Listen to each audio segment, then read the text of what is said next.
Pertanyaannya ini cukup nyentrik nih, agak-agak gigit nih ya. Apa tuh? Kenapa sih kita sebagai umat Muslim, termasuk channel di Rukun Indonesia dan di Kodoni juga, lebih membahas masalah Bible nih kok. Sedangkan kita kenapa harus membahas itu gitu? Salam saudara-saudara, berjumpa kembali bersama dengan saya di channel ini.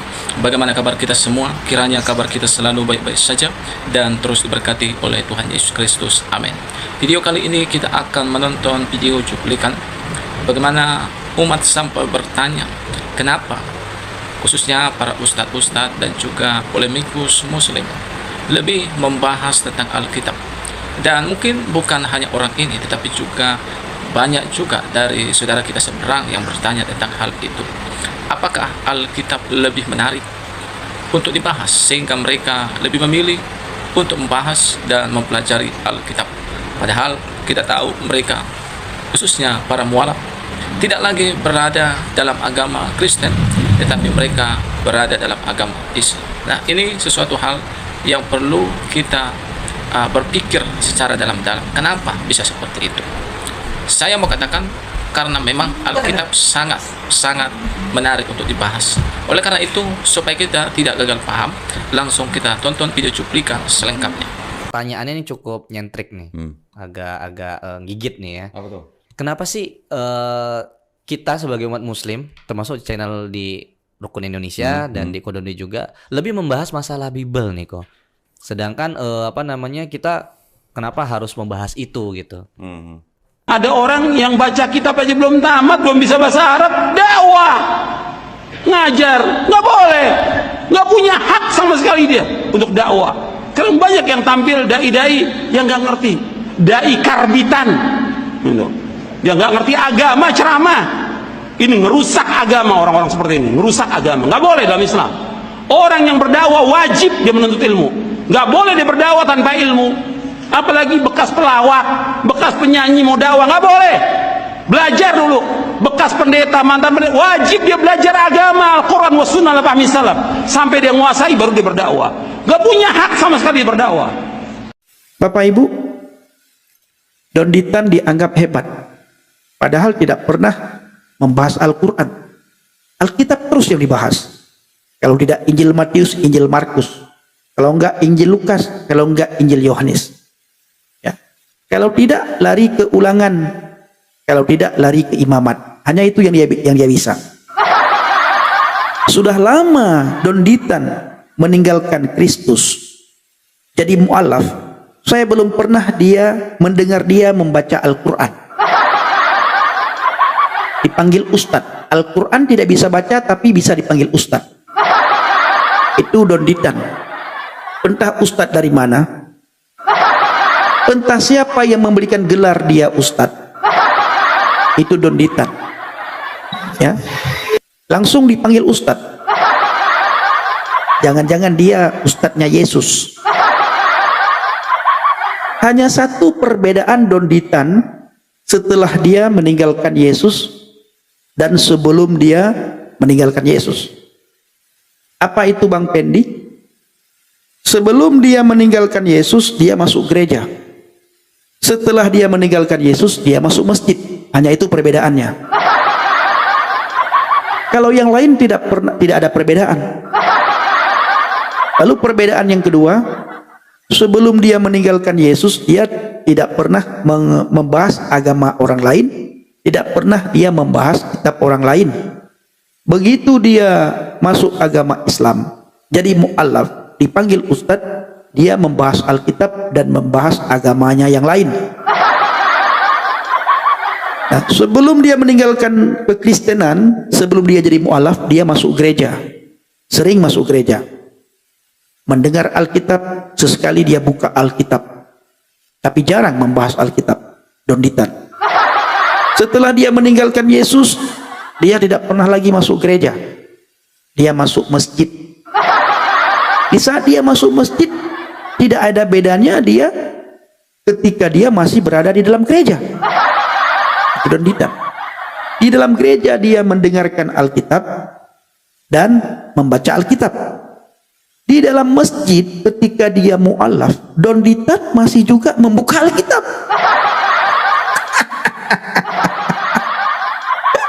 Nggak ada bedanya. Lalu pertanyaannya, kehebatan dia itu di mana? Coba kalian suruh baca dia Al-Quran sesekali. Suruh baca Al-Quran. Ya, lantunkan ayat demi ayat dalam Al-Quran. Coba suruh sama si Donditan. Halo brother, sebentar brother ya. Coba suruh dia lantunkan Al-Quran sesekali. Bisa enggak? Saya jamin tidak akan bisa. Saya ulangi. Waktu si Donditan masih di dalam agama Kristen, dia buka Alkitab, dia baca Alkitab, dia mendengarkan Alkitab di dalam gereja. Setelah Donditan keluar dari gereja, masuk masjid, jadi mu'alaf, dia masuk masjid. Sampai di masjid dia buka Alkitab. Bukan Al-Quran yang dia buka, Alkitab yang dia buka. Itu Donditan. Dalam gereja dia baca Alkitab, dalam masjid dia baca Alkitab. Tidak ada bedanya. Dia dulu dengan dia sekarang. Cuma bedanya, dia dulu tidak pernah membahas agama lain. Dia dulu tidak pernah membahas kitab orang lain. Ya, dia sekarang membahas agama lain. Dan dia sekarang juga masih membahas kitabnya yang lama, kitab agama lain. Jangan-jangan Donditan tidak bisa baca Al-Quran. Nah, ini kecurigaan saya yang paling besar. Jangan-jangan Donditan tidak bisa baca Al-Quran. Makanya dia tidak pernah membahas Al-Quran dan tidak pernah dia memperdengarkan ayat demi ayat dalam Al-Quran kepada pengikutnya, dan sampai kapanpun dia dipanggil mu'alaf. Sudah banyak dia memu'alafkan orang, tetap juga dia mu'alaf dipanggil.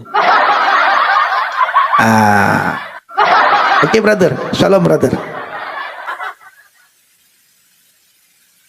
Halo brother. Shalom Bang BAB. Mana dia? Asli harus menuntut ilmu agama, harus pondok, harus ke pesantren. Keluar dari pesantren baru dipanggil ustadz. Dan harus bisa membaca Al-Quran, harus tahu banyak hadis, harus bisa baca kitab kuning, baru dipanggil ustadz. Nah, tetapi ustadz sekarang, ustadz mu'alaf, yang penting dia bisa menghujat Alkitab, sudah dipanggil ustadz. Bisa menghujat Yesus, sudah dipanggil Alkitab. Bisa menghina kekristenan, dipanggil ustadz. Makanya saya katakan, mereka itu jangan-jangan ustadznya Yesus.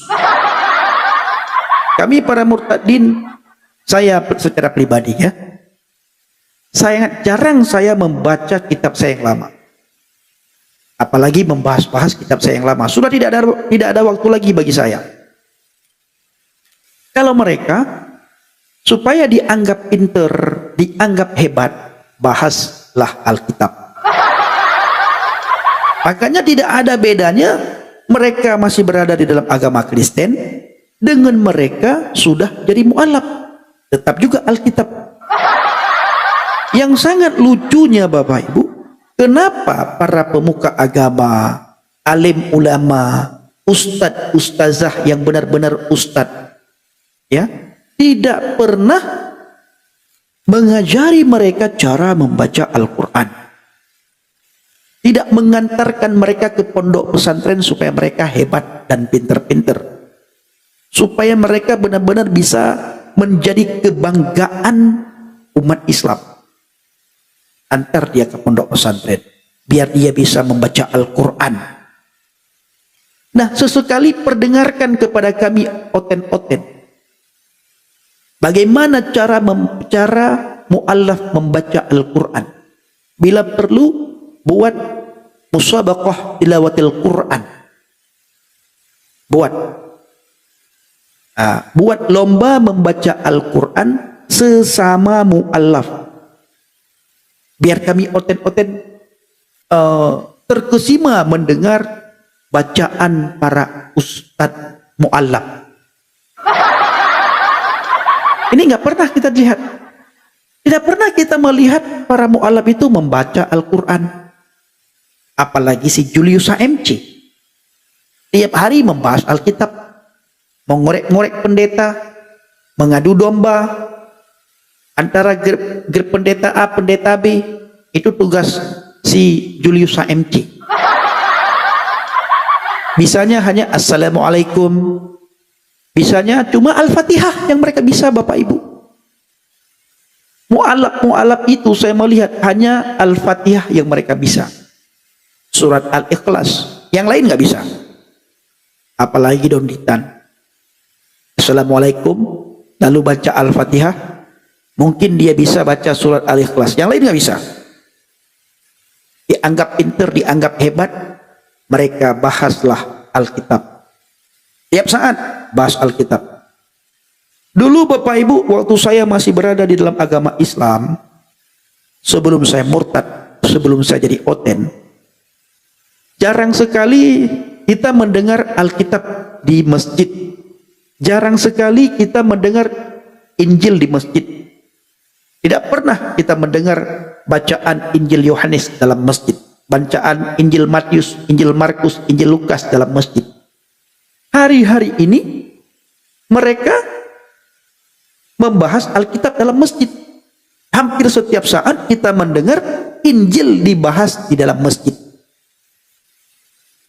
Ustadz Munzir Sitomorang pinter, khotbah di mana-mana, ceramah di mana-mana, dakwah di mana-mana, pengajian di mana-mana. Tetapi di setiap dia khotbah, ceramah, di setiap pengajiannya tetap juga Alkitab yang dia bahas. Itu Munzir Sitomorang, Bapak Ibu. Habis itu ada Ustadz Nababan. Ayat Al-Quran yang dibahas oleh Ustadz Nababan, ayat-ayat itu saja Bapak Ibu. Saya dengar, ya, saya dengar, pintar sekali Ustadz Nababan ini membaca membaca Al-Quran. Bahkan dia menghafal ayat Al-Quran, pintar banget. 2 hari kemudian saya dengar lagi khutbahnya si Nababan, bacaan Al-Qurannya, hebat.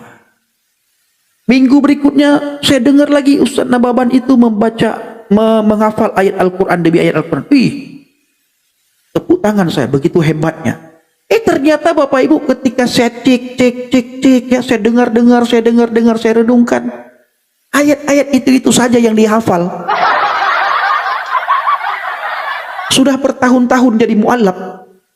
Ayat yang dia perdengarkan ke publik, ke umum, ke masyarakat Indonesia, hanya itu saja ayat yang dia baca, yang dia perdengarkan. Ternyata yang lain tidak bisa. Ternyata ayat itu ayat hafalan. Itu si Nababan, Ustadz Nababan. Ayat hafalan. Ya, tidak nambah-nambah, benar. Itu terus.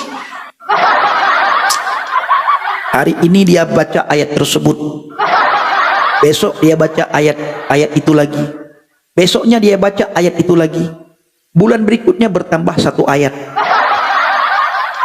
Terus-terusan.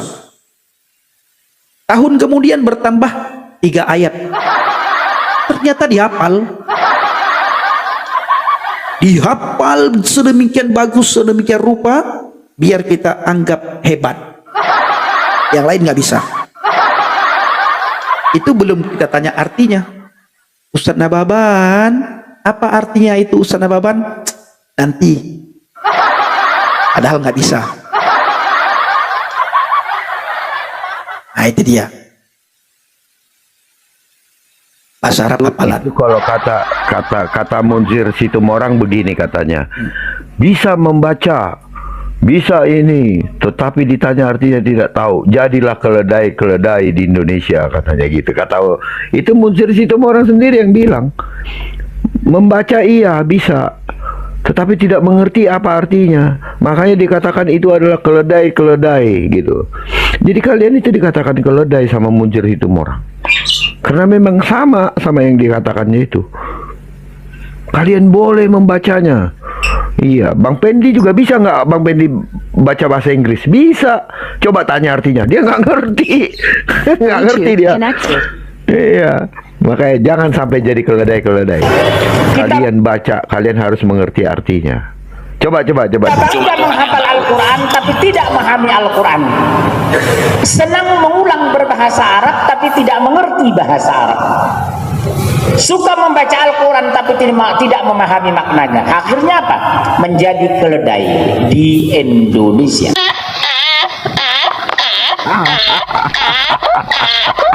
Padahal Bang Nabirong, padahalnya Munzir Sitomorang juga sama. Iya, sama. Munzir Sitomorang juga sama.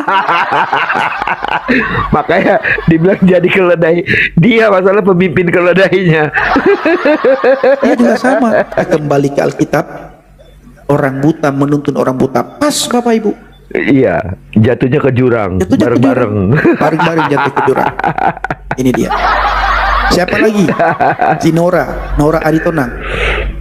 Coba Bapak Ibu intip live-nya dia. Nggak pernah.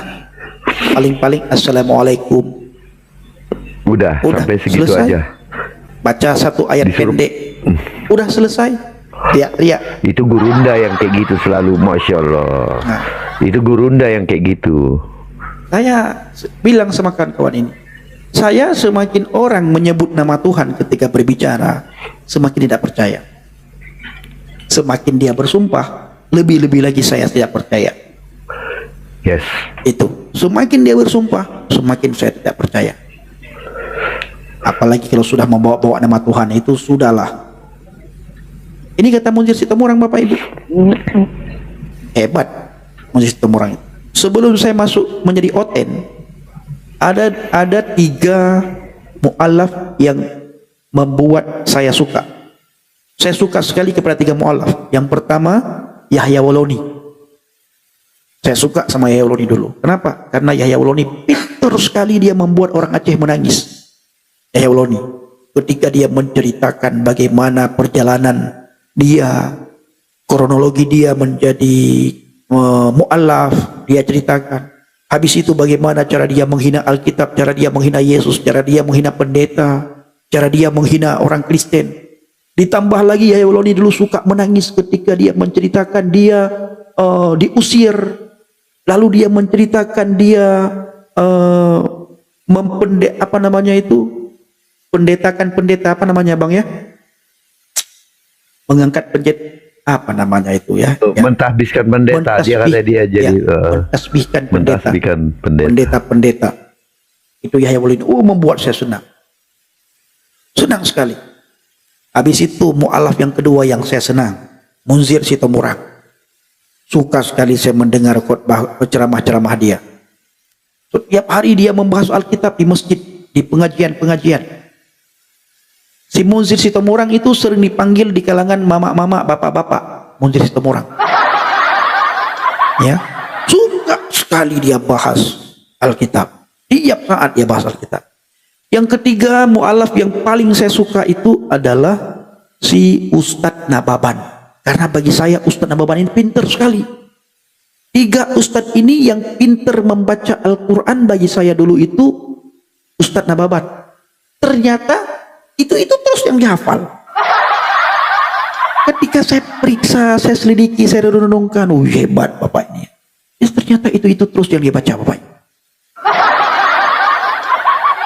Begitu saya menjadi oten, Tuhan Yesus tolong. Ternyata mereka itu penghujat Bapak Ibu.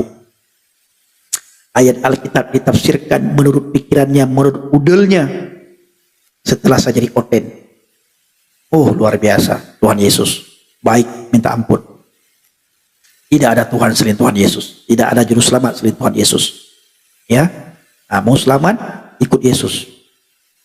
Mati diselamatkan.